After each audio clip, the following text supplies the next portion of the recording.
இந்தியாவுக்கும் பாகிஸ்தானுக்கும் இடையிலான போர் என்பது தொடங்கி இருக்கிறது என்றுதான் நாம் பார்க்க வேண்டியிருக்கிறது. ஆபரேஷன் சிந்தூர் நள்ளிரவில் தொடங்கிய போர் பதற்றம் அப்படின்னு பார்க்கணும். குறிப்பாக 9 இடங்கள் பாகிஸ்தானிலும் சரி, பாகிஸ்தான் ஆக்கிரமிப்பு காஷ்மீர் பகுதிகளிலும் சரி, 9 இடங்களில் குறிப்பாக பயங்கரவாத துருப்புகள், தீவிரவாத துருப்புகளை குறிவைத்து அந்த இடத்தில் இந்தியா தாக்குதல் நடத்தி இருக்கிறது அப்படிங்கிற செய்தி நேற்றைக்கு நள்ளிரவு வெளியிடப்படுகிறது. உலகம் முழுக்க இப்போது இந்தியா பாகிஸ்தான் இடையிலான இந்த போர் பதற்றம் அப்படிங்கிறத பார்க்க தொடங்கி இருக்கிறார்கள். 100க்கும் மேற்பட்ட பயங்கரவாதிகள், தீவிரவாதிகள் படுகொலை செய்யப்பட்டிருக்கிறார்கள் அப்படிங்கிறது ஒரு பக்கம். இன்னொரு பக்கம் எங்களுடைய அப்பாவி சிவிலியன்கள் கொல்லப்பட்டிருக்கிறார்கள் அப்படின்னு பாகிஸ்தான் கிளைம் பண்ணுது. அவர்கள் தரப்பில் இந்தியாவில் இருக்கக்கூடிய சாதாரண சிவிலியன்ஸ், அப்பாவி மக்களை கொல்லக்கூடிய வேலைகள் அப்படிங்கிற பதிலடி தாக்குதலாக மாறி இருக்கிறது. பல்வேறு உலக நாடுகள், குறிப்பாக சர்வதேச நாடுகள், அணு ஆயுதம் வைத்திருக்கக்கூடியவர்கள், இவங்க 2 தரப்புலுமே பேசுகிறாங்க. இதை எப்படியாவது பதற்றத்தை மட்டுப்படுத்தணும் அப்படிங்கிற எண்ணத்தோட பேசுகிறாங்களா, அல்லது இதை இன்னும் அதிகப்படுத்துகிற நோக்கத்தோடு பேசுகிறார்களா அப்படிங்கிற விஷயம் நேற்று நள்ளிரவில் தொடங்கி இப்போது வரை என்ன நடந்தது, ஆபரேஷன் சிந்தூர் எதற்கானது என்பதை விரிவாக அலசுகிறது இந்த தமிழ் குரலின் மேலான எக்ஸ்க்ளூசிவ் செய்தி தொகுப்பு. இன்றைக்கு விடியற் காலை அந்த செய்தியோடு தான் எல்லாருக்கும் விடிந்திருக்கும். பாகிஸ்தானுக்குள்ளே போயிட்டு இந்தியா தாக்குதல் நடத்தி இருக்கிறது. ரொம்ப குறிப்பாக இன்றைக்கு நள்ளிரவே ஆப்ரேஷன் சிந்தூர் அப்படிங்கிற பெயரோட ஒரு விஷயத்தை செஞ்சுருக்காங்க அப்படிங்கிறதான் பார்க்க வேண்டியிருக்கு. இந்த ஆப்ரேஷன் சிந்தூர் அப்படின்னா நம்ம ஜெய்சங்கர் அவர்கள், வெளியுறவுத்துறை அமைச்சர் கூட அதை ட்வீட்டாக போட்டிருக்காரு. ஆப்ரேஷன் சிந்தூர் அப்படிங்கிறது அதில் பார்த்தீங்கன்னா குங்குமம் இருக்க மாதிரி இருக்குது. ஆக்சுவலாக சிந்தூர் அப்படின்னாலே குங்குமம் தான். இந்த பெயரையே பிரதமர் மோடி அவர்கள் தான் தேர்ந்தெடுத்ததா சொல்கிறாங்க. என்னென்னா இங்கே அந்த 26 சிவிலியன்கள், அப்பாவி பொதுமக்கள் டூரிஸ்டாக போனவங்களை பகல்காமில் படுகொலை செய்தார்கள் அப்படிங்கிற இடத்திலிருந்து அவர்கள் திட்டமிட்டு ஆண்களை மட்டும்தான் கொலை செய்தார்கள் என்பதை வைத்து அதிலிருந்து ஒரு இமோஷனல் கனெக்ட் கொடுக்கப்பட்டு அவர்களுடைய வீட்டு பெண்கள் அவங்களுடைய அந்த குங்குமம் இன்றைக்கு சூட முடியாமல் இருப்பதற்கு ஒரு ரிவெஞ்ச் அப்படிங்கிற டோனில் தான் இந்த பெயர் வைக்கப்பட்டிருப்பதாக முதற்கட்ட தகவல்கள் தெரிவிக்கிறது. பிரதமர் மோடி தேர்ந்தெடுத்த பெயர் அப்படிங்கிறாங்க. இது மொத்த ஆப்ரேஷனையும் அவர் கூட இருந்து பார்த்துருக்கிறார், அவர் தான் இன்புட்ஸ் கொடுத்துருக்கிறார் அப்படின்ட்டு அரசு தரப்பில் சொல்லப்படுகிறது. நள்ளிரவு 1:44க்கு ஒரு ப்ரெஸ் ரிலீஸ் வருது. அது வந்த பிறகு தான் இந்த சம்பவம் நடந்ததே செய்திகளில் வர தொடங்குது. இந்திய ஊடகங்களை பொறுத்தவரை நம்ம பார்க்க ப்ரெஸ் ரிலீஸ் 7 மே 2025 1:44க்கு PIB டெல்லியிலேருந்து ரிலீஸ் பண்ணுறாங்க. Operation Sindoor, Indian armed forces carried out precision strikes at terrorist camps அப்படிங்கிறத பார்க்க வேண்டியிருக்கிறது. பயங்கரவாதிகள் தாக்குதலில் துல்லியமான தாக்குதலை இந்தியன் ஆர்ம்டு ஃபோர்ஸஸ், இந்தியாவினுடைய படைகள், அது நீங்கள் முப்படைகள் எடுத்துக்கலாம், நமக்கு இது காலாட்படை, அதே போல் விமானப்படை, கப்பற்படை அப்படின்னு வர வேணும். இந்த இடத்துல ஆர்ம்டு ஃபோர்ஸஸ் கம்ப்ளீட்டாக எடுத்திருக்கிறாங்க அப்படிங்கிறத குறிப்பிட்றாங்க. சில நிமிடங்களுக்கு முன்பு Indian armed forces operation Sindoor ஒன்று லான்ச் பண்ணி பாகிஸ்தானிலும், பாகிஸ்தான் ஆக்குபைடு ஜம்மு அண்ட் காஷ்மீர் பகுதிகளிலும் அவங்க குறிப்பிட்றாங்க. இந்த முகாம்கள், பயங்கரவாத முகாம்கள்ங்கிறது அவங்க அங்கே தான் திட்டமிட்டு பலவிதமான விஷயங்களை ஸ்கெட்ச் போட்டுட்டு இந்தியா மீதான தாக்குதலை தொடர்ந்து செய்து கொள்ளக்கூடிய இடமாக அந்த 9 இடங்களும் இருக்கிறது அப்படின்னு, அந்த 9 இடங்களையும் நாங்கள் இந்தந்த இடங்களை டார்கெட் பண்ணியிருக்கோம் அப்படிங்கிறதையும் குறிப்பிட்றாங்க. எங்களுடைய திட்டங்கள் அப்படிங்கிறது ஃபோக்கஸ்டாக ரொம்ப தெளிவாக இருந்தது. அதே போல் மெஷர்டு, திட்டமிட்ட தாக்குதலாக இருந்தது. நான் எஸ்கலேட்டரி, அடிப்படையில் எந்த விதமான பிரச்சனையும் உருவாகாத வகையில் நாங்கள் அடித்திருக்கிறோம் அப்படின்னு குறிப்பிட்றாங்க. India has demonstrated considerable restraint in selection of targets and method of execution. அதாவது என்ன குறிப்பிட்றாங்கன்னா, எந்த வகையிலும் பாகிஸ்தானில் மக்கள் பாதிக்கப்படாத வண்ணம் அல்லது இந்த நாடு அஃபெண்ட் ஆகாத வகையில் தான் நாங்கள் இதை செஞ்சுருக்கோம் அப்படின்னு குறிப்பிட்றாங்க. பகல்காமுக்கு 25 இந்தியர்களையும் ஒரு நேபாளி சிட்டிசனையும் நீங்கள் படுகொலை செய்ததற்காக அதற்கு எதிரான ஆட்களை நாங்கள் அதற்கு பொறுப்பேற்க வைக்க வேண்டும் என்பதற்காக இது நடந்திருக்கிறது, ஆப்ரேஷன் சிந்தூர் அப்படிங்கிறதையும் அவங்க குறிப்பிட்றாங்க. அப்போ இது வந்த பிறகு தான் இந்த சம்பவமே என்னது, அதற்கு பிறகு தான் ஃபுட்டேஜஸ் ஒவ்வொன்றாக வெளியில் வர ஆரம்பிக்கிறது. இப்போ இந்த 9 பகுதிகள் என்னென்ன அப்படின்னு பார்க்கும்பொழுது நமக்கு அது மேப்பாகவே வந்திருக்கு. இந்தியா டுடேயில் ரிலீஸ் பண்ணியிருக்காங்க. முசாஃபர்பாத், அதே போல் பாக், குல்பூர், பிம்பர், கோட்லி, ஜம்முவில் இந்த பக்கம் சியால்கோட், அதே போல் சக்கம்மு, முரிட்கி, அப்புறம் பஹவல்பூர் அப்படிங்கிற இந்த 9 இடங்கள் தான் 9 துருப்புகள். இப்போ வழக்கமாக துருப்புகள் அப்படிங்கிற வார்த்தையை பயன்படுத்துவாங்க. இராணுவம் முகாமிட்டிருக்காங்கன்னா அது இராணுவ துருப்பும்பாங்க. இந்த இடத்துல பயங்கரவாதிகளுடைய அந்த துருப்புகள் டார்கெட் செய்யப்பட்டிருக்கிறது அப்படிங்கிறது தான் பார்க்க வேண்டியிருக்கிறது.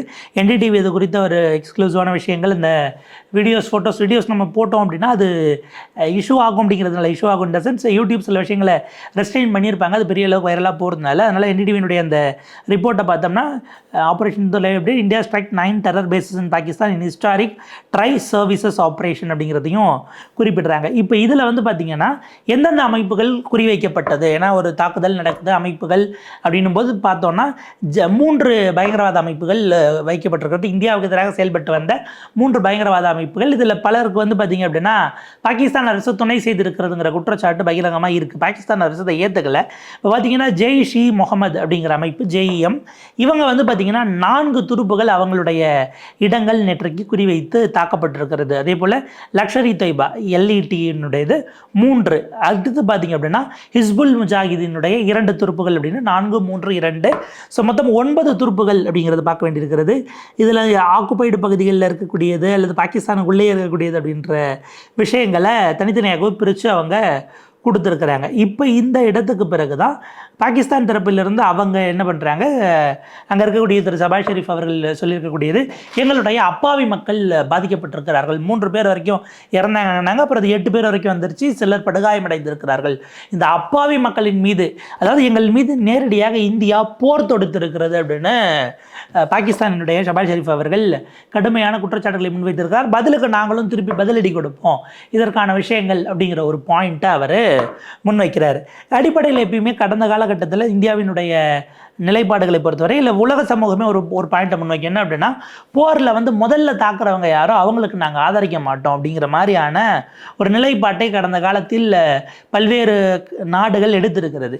இப்போ இவங்களை பொறுத்த வரைக்கும் இந்தியாவினுடைய விஷயங்கிறது, நாங்கள் பாகிஸ்தான் மேலே போர் தொடுக்கலை, அங்கு இருந்த பயங்கரவாத குழுக்கள் எங்கள் நாட்டில் நடந்த பயங்கரவாத விஷயங்களுக்கு இதுக்கு திட்டமிட்டவர்கள் உள்ளே வந்து செஞ்சவங்க, அதுக்கு ஆதரவாக இருந்தவர்களைத்தான் நாங்கள் குறிவைத்து தாக்கி இருக்கிறோம் அப்படின்னுட்டு இவங்களுடைய கவுண்டர் அட்டாக்ங்கிறது நேரடியாக, அதாவது இப்போ பாகிஸ்தான் என்ன கிளைம் பண்ணுது, 8 பேர் வரைக்கும் அப்பாவி பொதுமக்கள் கொண்டுட்டாங்க அப்படிங்கிறாங்க.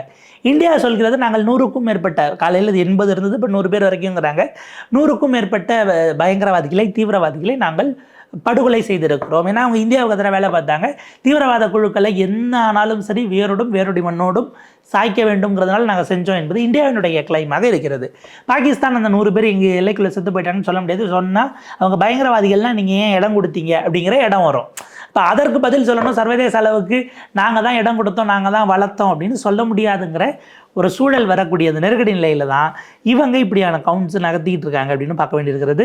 இப்போ இதே நேரத்தில் பூஞ்ச் பகுதியில் தாக்குதல் நடந்திருக்கிறது. சுமார் 8க்கும் மேற்பட்ட இந்தியர்கள், இப்போ 10 பேர் வரைக்கும் உயிரிழந்திருக்கிறார்கள். இவங்க வந்து எல்லை மீறி, அதாவது லைன் ஆஃப் கண்ட்ரோல் அப்படின்னு சொல்லுவாங்க, 2 நாடுகளுக்குமான அந்த எல்லை பகுதியில் அந்த லைன் ஆஃப் கண்ட்ரோல் LOC அப்படின்னு சொல்லுவாங்க. ஸோ அதுதான் வந்து லைன் ஆஃப் கண்ட்ரோலுக்கு இந்த பக்கம் அவங்களுக்கு, அந்த பக்கம் இவங்களுக்கு, அதில் ஒரு குறிப்பிட்ட அளவுக்கு ஒரு பஃபர் ஸ்பேஸுங்கிற மாதிரிலாம் சில இடங்களில் இருக்கும். அப்போ அதை தாண்டி நீங்கள் சிவிலியன்ஸை அட்டாக் பண்ணக்கூடாது அப்படிங்கிற இடத்துல சிவிலியன்ஸ் அட்டாக் பண்ணி இங்கே அப்பாவி பொதுமக்கள் கொல்லப்பட்டிருக்கிறார்கள் அப்படிங்கிறத நம்ம பார்க்க வேண்டியிருக்கு. பிரதமர் மோடியிலிருந்து உள்துறை அவர்கள் அமித்ஷாவிலிருந்து அத்தனை பேருமே இதற்கான வாழ்த்துக்களை பாராட்டுதல்களை தெரிவிக்கிறார்கள். காங்கிரஸ் கட்சியில் தொடங்கி சமாஜ்வாதியிலிருந்து இது நம்முடைய ராஷ்ட்ரிய ஜனதாதளிலிருந்து பல எதிர்க்கட்சிகளும் தங்களுடைய வாழ்த்துக்களை பாராட்டுதல்களை தெரிவித்துக் கொண்டிருக்கிறார்கள். நீங்கள் அரசியல் பிரபலங்கள், சினிமா பிரபலங்கள் அப்படின்னு பலரும், உதாரணத்துக்கு இப்போ கடைசியாக ரஜினிகாந்த் அவர்கள் கூட இந்த போர் தொடங்கிவிட்டது, இந்த ஒரு போராளியின் போர் தொடங்கிவிட்டது, the fighters fight begins, no stopping until the mission is accomplished, இது வந்து நிறைவடைகிற வரை நிறுத்த முடியாது, அதாவது நோக்கம் என்னவோ அந்த நோக்கம் முடிவடைகிற வரைக்கும் நிறுத்துறதுக்கு பேச்சே இல்லை, போய்கிட்டே இருப்போம், இந்த மொத்த நாடும் உங்களோடு இருக்கிறது அப்படின்னு பிரதமர் மோடியையும் உள்துறை அமைச்சர் அமித்ஷாவையும் டேக் பண்ணிவிட்டு ஆப்ரேஷன் சிந்தூர் ஜெய்ஹிந்த் அப்படிங்கிற ட்வீட்டை ரஜினிகாந்த் அவர்களிடம் வந்திருக்கிறது. இப்போ இதுக்கு நடுவில் பாகிஸ்தான் தரப்பிலிருந்து சில வேலைகளை பார்த்துருக்கிறார்கள். பாகிஸ்தான்லனா அவங்களுடைய ஹேண்டில்ஸ் எல்லாம் சில வேலைகளை பார்த்துருக்காங்க. என்ன அப்படின்னா, பதிலுக்கு நாங்கள் தாக்கிட்டோம், 15 இடத்துல குறி வச்சுட்டோம், குறிப்பாக ஸ்ரீநகர் ஒன்றுமே இல்லாமல் போயிடுச்சு அப்படின்லாம் வளைச்சு பல வீடியோக்களில் பகிர்ந்துக்கிட்டு இருக்கிறாங்க. அதை எடுத்து ஃபேக்ட் செக் பண்ணி பார்த்தா அப்படி ஒன்றும் நடக்கலை, இந்தியா மீதான மிசைல் அட்டாக் அப்படிங்கிற விஷயங்கள் கிடையாது அப்படிங்கிறத நம்முடைய press information bureau fact check பண்ணியே ரிலீஸ் பண்ணியிருக்காங்க. அதை நம்ம பார்ப்போம். இந்த வீடியோ அவங்க பலரும் கூட அதே ஒரே வீடியோவை ஷேர் பண்ணி பாருங்கள். அதுக்கு தான் no such attack has been launched at Srinagar airbase by Pakistan air force. Pakistan air force இங்கே இருக்கக்கூடிய ஏர்பேஸில், ஸ்ரீநகரில் இருக்கக்கூடிய நம்முடைய விமானப்படையினுடைய துருப்புகளை குறிவைத்து அடித்து விட்டதாக அந்த வீடியோ என்பது பகிரப்பட்டது. அப்படி எதுவும் நடக்கலை அப்படிங்கிறது PIB ஃபேக்ட் செக். இந்த video shared by several pro Pakistan handle, it has been falsely claimed that Pakistan Air Force has targeted Srinagar airbase. PIB fact check. This video is shared is old and not from India. அது இந்தியாவை சேர்ந்த வீடியோவும் கிடையாது, பழைய video. Sectarian clashes took place in the year 2024 அப்படிங்கிற விஷயங்களை அவங்க குறிப்பிடுகிறார்கள் என்பது தான் ரொம்ப முக்கியமானது. ஸோ இது அவங்களுடைய ஒரு துருப்பாக மாறி போயிருக்கிறது அப்படின்னு தான் பார்க்கணும். எதிர்க்கட்சித் தலைவர் குறிப்பாக மல்லிகார்ஜுன கார்கே அவர்கள் எதிர்க்கட்சியினுடைய தலைவராக இருக்கக்கூடியவர், அவர் இதனோட முழுமையாக நாங்கள் துணை நிற்கிறோம் அப்படிங்கிறாரு. நீங்கள் சசி தரூரில் தொடங்கி பலரும், ஜெயராம் ரமேஷ்லேருந்து அத்தனை பேரும் இந்தியா உங்களோட துணை நிற்கிறது அப்படின்னு தான் குறிப்பிட்டிருக்கிறாங்க. ராகுல் காந்தி அவர்களுடைய tweet, proud of our armed forces, ஜெய்ஹிந்த், நம்முடைய முப்படைகளின் காரணமாக நாம் பெருமிதம் அடைகிறோம் அப்படின்னு போட்டிருக்காரு. தமிழ்நாடு முதலமைச்சர் மு க ஸ்டாலின் அவர்கள், Tamil Nadu stands with Indian army against terrorism, தீவிரவாதத்துக்கு எதிராக இருக்கக்கூடிய இந்திய இராணுவத்தோடு தமிழ்நாடு துணை நிற்கிறது. With our army for our nation, Tamil Nadu stands resolute, நாங்கள் திண்ணமாக அதனோடு உறுதியேற்று துணை நிற்கிறோம் அப்படின்னுட்டு போட்டு ஆப்ரேஷன் சிந்தூர் அப்படின்னு அவர் தன்னுடைய விஷயங்களை பதிவு செய்திருக்கிறார் அப்படிங்கிறதையும் பார்க்குறோம். இதுக்கு அப்புறம் அதிகமாகுமா அப்படின்னா பல விதமான விஷயங்கள் இருக்குது. இப்போ யூஎஸ் சார்பில் 2 தரப்பிலுமே நேஷனல் செக்யூரிட்டி அட்வைசர்ஸ் கிட்ட பேசியிருக்காங்க அப்படிங்கிற செய்திகள் வருது. அந்த பக்கம் பார்த்திங்க அப்படின்னா சைனாவும் துருக்கியும் பெரிய அளவுக்கு பாகிஸ்தானுக்கு கடந்த 2 வாரங்களுக்குள்ளாகவே அவங்களுடைய உதவிகளை நாங்கள் செய்கிறோம் அப்படின்னு உதவிக்கரம் நீட்டுவதற்கான வேலைகளை தொடங்கியிருந்தார்கள் என்கிற ஒரு பாயிண்ட் இருக்குது. எந்த சூழலிலும் போர் அப்படிங்கிறது பெரிய அளவுக்கு எஸ்கலேட் ஆகிடக்கூடாது அப்படிங்கிற வகையில், ஆனால் பயங்கரவாதத்துக்கு எதிராக நாங்கள் துணை நிற்போம் அப்படின்னு பல நாடுகள் இதில் நடுநிலை வகிப்பதை போன்ற ஒரு விஷயத்தை எடுத்துருக்கிறாங்க. நீங்கள் ஜப்பான் ஆகலாம், இப்படிப்பட்ட நாடுகள் அவங்களுடைய இது வேறு ஒன்றாக இருக்கிறது. G7 கண்ட்ரிஸ் அவங்களுடைய வேறு மாதிரி இருக்குது. இப்போ மத்திய அரசின் சார்பில், பாதுகாப்புத்துறை, இதே போல் வெளியுறவுத்துறை சார்பில் ஒரு டீட்டெயில்டு ப்ரெஸ் கான்ஃபரன்ஸ் நம்ம பேசிகிட்டு இருக்கும்போது அவங்க கொடுக்கறதுக்கான வேலைகள் அப்படிங்கிற விஷயங்கள் போயிட்டுருக்கு. ஒரு எலாபரேட்டான விஷயம் வரும்போது நம்முடைய அரசின் தரப்பு என்னவாக இருக்கும், அந்த பக்கம் அது எப்படி மறுக்க போகிறாங்க, என்ன ஏதுங்கிறது ஒரு விரிவான ஒரு பிக்சர் கிடைக்கும். பட் இதற்கு பிறகு ஒரு மிக நீண்ட மோதலுக்கான தொடக்க புள்ளியா அப்படிங்கிற கேள்வி தான் தொக்கி நிற்கிறது. அது பாகிஸ்தானோட ரியாக்ஷனாக இருக்க போகிறதா, உலக நாடுகள் இதில் என்ன மாதிரியான விஷயங்களை கொண்டு போக போகுது, UN போன்றவர்கள் தலையிடுவார்களா அப்படிங்கிறதெல்லாம் அடுத்தடுத்து நாட்களில் பெரிய பெரிய அப்டேட்ஸோட இவால்வ் ஆக போகுது. அந்த அப்டேட்ஸோடு நம்மளும் தொடர்ந்து சந்திக்கலாம். இணைந்திருங்கள் தமிழ் குரலோடு. நன்றி, வணக்கம்.